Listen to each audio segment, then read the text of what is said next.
Hi, this is Burton Bell from Fear Factory, and you're watching Rock and Metal News on YouTube. It's great to be talking with you. Very much a long-time fan, that's for sure. Right on. Well, I appreciate you calling up and interviewing me for your show. Oh, great. So you guys are just finishing up the tour with Shadows Fall right now. How is that tour going, and how is everything going with the live shows? The live shows have been really good. The tour's been really good. We're sharing a bus with Shadows Fall, and they're really great guys. And the responses for both of our shows are going over really well. And being that their new album just came out and ours is coming out, it's perfect timing. So yeah, I'll tell you. Yeah, I've heard both your guys' albums, man. I mean, two of the best in 2012, that's for sure. You guys, both of the albums are just fantastic. Right on. Well, thank you. Well, you bet. Now, getting into the Industrialist, so you have the album that's coming out called The Industrialist, which is a concept album, and it'll be released June the 5th in North America. Now, just kind of to sum it up for the fans and that, the protagonist, which is the Industrialist in the story, is the incarnation of all the industries in the form of an automaton. In the story, the automaton becomes sentient, and it collects memories with each passing day, kind of through observation and learning, and it gains the will to exist, and what was meant to help man will eventually be man's demise, which is very cool. It kind of reminds me of almost like a 2001 A Space Odyssey, only in a grander scale, how Hal kind of almost became sentient and started to battle the crew. Does that kind of sum up what the album's about? Yeah, pretty much. It's the automaton searching, the fight of man versus machine. He's a protagonist and an antagonist, and an antagonist towards man, but a protagonist towards of its own type, its own model. So, you pretty much explained it pretty well. The Industrialist, part of the story is that it's seeking out the creator. Cool, very cool. So, to meet its creator. That's cool. Love the concept albums because it really shows that the band's put in a lot of thought and designed the music around the concept, which is a really nice treat for the fans. That's for sure. Well, I'm glad you see it that way, because that's exactly what I feel that we are doing. And especially in this day and age when it seems like there's so much, not so much, but a lack of interest that are put into records. It's kind of like record and go kind of thing. I really felt it was important to add something more, inspiration or just a story, and just make it something more than it is, So for us, give something more to the fan that makes it. I think the fan will appreciate it. I think they do. Yeah, so do I, especially with the great music on the album. It just tops it off. Drum sounds on the album are really great, and I guess they were the programmed drums on it.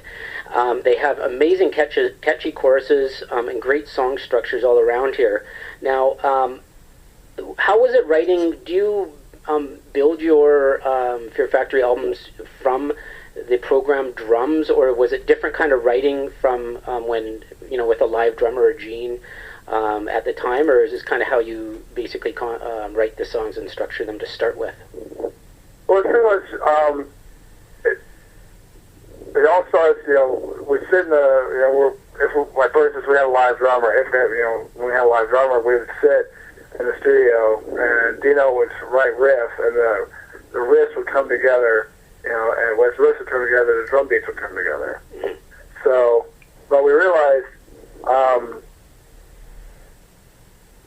after we did the last record, that it almost seems pointless after a point that you use a live drummer to come up with live sounds, and then when you record everything after, you record live, and then after that, you're recording the Pro Tools, and you fix every hit they made, and then you trade every sound. So what's the point? Mm-hmm. It's kind of a waste of energy in some ways. Not a waste of time, but you can use your resources a lot better than trying to kill a drummer's stamina. Right. So this is something we worked on, and it starts with the riffs, and the riffs start the drum beats, and then everything just when I hear the riff, I started hearing rhythms, inside my head of vocal rhythms and ideas. So when you started the album, did you know that Gene was going to be sort of not a part of the actual production of it as he moved on to some other projects? And did you have to make adjustments for that, or was that kind of just the way it was set off to start? Well, a long time ago, way before we started recording, we were, asking Gene, because Gene programs, he has a programming software, so we were asking him to program some beats for us. And, we were already working in that direction, and Gene was totally down with it, but Gene's prior commitments kept him from doing that, so we hired John Sankey to do it. It's great. Yeah, they did an amazing job. It was definitely something we were thinking about. Great. Now, how was Mike with the drumming parts? Does he play them pretty much the same when you guys are playing live, or does he kind of add his own unique flair into the drums? Mike is playing pretty much exactly the way they are on the record. The more naturally it becomes to the songs, the more he plays the songs, the more naturally it gets. So he's become comfortable. He's just adding a little flavor here and there. But the main goal for him is just to be precise with Dino and Matt. Perfect. Now, how is Matt fitting into the Fear Factory sound? With the did he contribute to the writing at all, or was that kind of already finished up when he joined? And how is the chemistry going with the new kind of rhythm section? How are they working out together?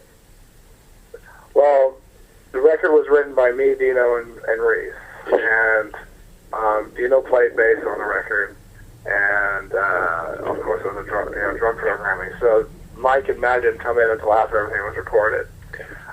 Live, Matt is working out really well. He's a guitar player, so it just seems perfect that a guitar player is playing guitar parts that is the bass. With Matt playing bass, it's more precise than it has been in a long time, and it sounds killer. And he's fitting in really well. He's a great guy and a great bass player. Excellent.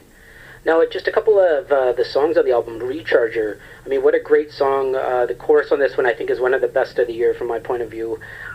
Did you guys have a feeling when you were writing this one that it was something special? I mean, this is the first song that was kind of floating around the net and the first kind of glimpse of the new Fear Factory people get to see. And it's just an amazing song, and the chorus, it just sticks with you. Did you have a feeling that one was kind of special? There's something all kind of special, I think we released this one first because it's a good, glimpse of what we offer. It's a typical Fear Factory song. It's not something too experimental to freak people out, to introduce them to the new record. But when we're in the studio writing, as Dino was recording and writing the parts, in one studio with Logan, I would be in the studio with Reese, and we'd be getting the parts, and I basically would focus on each part and trying to come up with the best part. And obviously, this is the melody I heard, and you can't force a melody to come out. This is what I feel, and this is what the first thing that came out. So it's pretty much everything on the record is from stream of consciousness. Just a spark of creativity, and it just all came flowing out as we were working with Reese. And then I think you can hear that energy in the recording itself and the excitement. And so pretty much everything came pretty easily. It was pretty amazing in the time that we had. I think just the time constraint and just the excitement we had, it was just everything was making everything work really well. Okay, and one song on the album I was just dying to ask you the question on was the Human Augmentation. Now, it kind of sums up the album. Now, is this, in the background, there's some kind of talking that I'm trying to pick out in that. It was a very interesting ending, and now, how does this wrap up the story? Is this the automaton or the industrialist talking, or the only one left at the end, or how is that song part of that? It's the Human Augmentation. It would be the industrialist speaking. Okay. And to me, this is one of the more experimental songs we've done because technically it's a spoken word piece over this rhythmic drone that Reese and Dino created. And so it's the most experimental piece. And basically, human augmentation, as the industrialist, becomes more sentient by the day through memories and experience, this is the human augmentation of the machine. This is, the will to survive is a very human trait. Very cool. Yeah, I've been listening to that track over and over and over, trying to sort of pick out the ending, so it really catches you to try to get the end. So I think you accomplished something with that one. The words will be in the album. Right on. So now you guys have announced that you'll be headlining a tour called the Shockwave Festival, and it has many different types of bands opening for you. Did you guys have a sort of a choice in this? It's such a diverse lineup of bands. There's some very interesting bands, including our Canadian buddies Voivod are in it. So how did that tour come together? It was just, there's this it was kind of a package that got offered to us, and part of the offering was that we had a choice of bands. And one thing I did want to do was, like, when the prospect of having Voivod on it, everyone was like, yeah, that would be a great tour, and especially through those parts of Canada. I think it's going to do really well. And Voivod hasn't toured the States in a while either, so that should be cool. And I mean, Fear Factor and Voivod just seems like a good matching. Oh, totally! I can't wait for that. So we're just kind of invited to be a headliner and have choice in some opening bands. Excellent. Now, your set list within the Shockwave Festival, I don't know if you guys have drawn it up yet, but are you going to be playing many songs from the Industrialist in it, or do you know how many you might be playing? I would like to play at least 3 new songs. So we haven't made the list yet, but we will, and I hope to play more new songs. Cool. Now, we just had a couple of questions from the fans that knew that we were having an interview with you. And Toby Brown is asking you guys, what do you guys plan to do after Shockwave? Are you guys going to be leaving North America for a tour? Are you going to have some rest? Or what's up after the Shockwave Festival? Well, after the Shockwave tour, we're planning more headlining shows, not part of the Shockwave, but our own, to continue after that. Nice.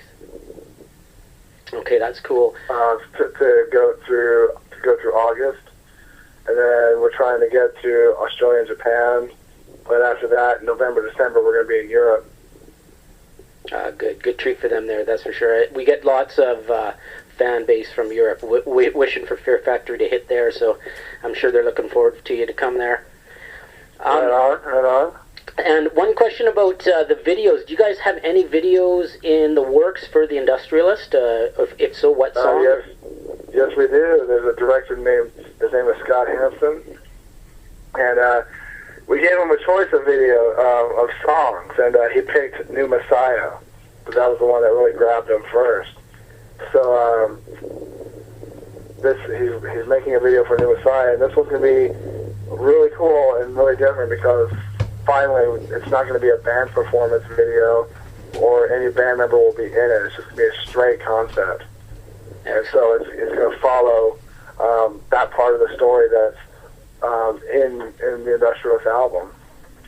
Oh, that's cool. Do you guys have a date when that's going to be out? Like, is it coming out within months? Or? It's not. I don't have any set date yet, but hopefully soon. Yeah, we can't wait to see that.